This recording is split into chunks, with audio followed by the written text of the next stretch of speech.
একদিকে আজকে পরিবেশ দিবস উপলক্ষে পুলিশের পক্ষ থেকে বিভিন্ন জায়গায় বৃক্ষরোপণ করা হচ্ছে, অন্যদিকে দেখা যাচ্ছে এই তীব্র গরমে যারা পুলিশ কর্মী রয়েছেন, ট্রাফিক কর্মী রয়েছেন, তাদেরকে সামার কিট তুলে দেওয়া হচ্ছে।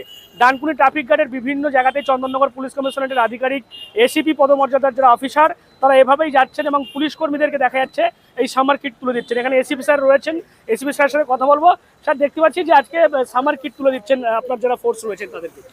হ্যাঁ, এটা আমাদের মাননীয় সিপি স্যারের পরশু দিনে আমাদের চন্দননগর পুলিশ কমিশনের তরফ থেকে একটা সেন্ট্রালি অর্গানাইজড প্রোগ্রাম হয়েছিল সামার কিট ডিস্ট্রিবিউশন, যেটাতে আমাদের যত ট্রাফিক গার্ডস আছে, 5টা ট্রাফিক গার্ড, সবাইকে আমরা সামার কিট দিয়েছি, যার মধ্যে ছাতা আছে, আমাদের ওআরএস আছে, ওয়াটার বটল আছে, ক্যাপস আছে, টাওয়েল আছে, আর মাস্ক আছে। তো এইসব যে জিনিস আছে, this is very much vital for summer, আর স্পেসিফিক্যালি ডানকুনির মতন জায়গা যেখানে হাইওয়েতে প্রচণ্ড রোদে কাজ করতে হয়। তো তাদের একটু চিন্তা ভাবনা করার পর এটা দেওয়া হচ্ছে, যেটাতে এদের ডিউটি করতে কিছুক্ষণ মিনিমাইজ করতে পারি এদের কষ্ট, তার জন্য একটা প্রয়ত্ন আছে, যেটাতে সবাই ভাগ নিচ্ছে। স্যার, আপনারা দেখতে পাচ্ছি লাগাতার ড্রাইভ করছেন, যারা হেলমেট পরছেন না তাদের বিরুদ্ধে ব্যবস্থা নিচ্ছেন, মানে তাদের উদ্দেশ্যে কি বলবেন যারা এখনো সচেতন নয়? প্রথমে আমি এই বলতে চাই যে হেলমেট যে পরার আছে এটা আমাদের জন্য নয়, এটা আপনাদেরই জন্য আছে, ফর দ্য পাবলিক।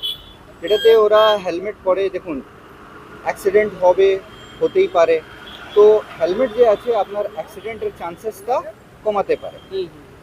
তো যখন একটা প্রাণ যদি বাঁচাতেই পারি, হেলমেট একটা পরলে, হ্যাঁ আমি জানি অনেক লোকদের অস্বস্তি হয় বা অনেক রকম, কিন্তু একটা জিনিসও আছে যে আপনার প্রাণ বাঁচছে।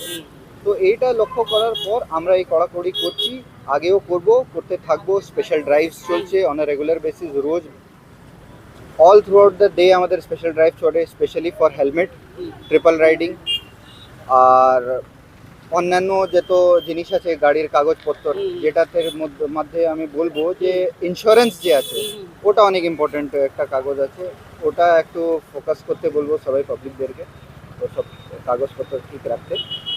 আর বাকি যে আছে যেমনি ড্রাইভ চলতে থাকবে। আমি দেখছিলাম আপনি খোঁজ নিচ্ছিলেন সিসিটিভি গুলো ঠিকঠাক আছে কিনা, এগুলো খোঁজ নিচ্ছিলেন। হ্যাঁ, আমরা সিসিটিভি, আমাদের জুরিসডিকশনে যত সিসিটিভি ক্যামেরাজ আছে অনেক আগে থেকে ইনস্টলও করা হয়েছে, তাদের ওয়ার্কিং কন্ডিশন, ওরা ফাংশনিং আছে কিনা, ওটা প্রত্যেক পোস্টে গিয়ে আমরা দেখে আসছি, বোধ Kolkata bound, Bardhaman bound, Delhi road, national highway সবাই দেখে আসছি ফাংশনিং আছে কিনা। আর যেটা ফাংশনিং আছে ওয়েল অ্যান্ড গুড, আর যেটা ফাংশনিং নেই ওটাকে আমরা কিভাবে রিপেয়ার করে আবার ওটাকে ফাংশনিং করে যেতে পারে, যেটাতে আমরা পুলিশরা ফুটেজ যত হয় পেতে থাকে, আর আমরাও অ্যাওয়্যার থাকবো যে সিসিটিভি ক্যামেরা দেখে যে যদি কিছু ক্রাইম ঘটে ওটা আমরা পেয়ে যেতে পারি, আমরা ক্রিমিনালদেরকে ট্র্যাক করে সহজ হয়। প্লাস অ্যাডিশনালি ট্রাফিকের দিক থেকে যেটা আছে, কিভাবে অ্যাক্সিডেন্ট হয়েছে ওটা যদি বারবার সিসিটিভি ক্যামেরা থেকে দেখা যায়, তাহলে আমরা একটা ওয়ে অ্যানালাইজ করতে পারবো, যেটাতে আমরা কিভাবে through infrastructure or by manpower আমরা কিভাবে অ্যাক্সিডেন্ট প্রোন যে জায়গা আছে ওটাকে কিভাবে কমানো যেতে পারে।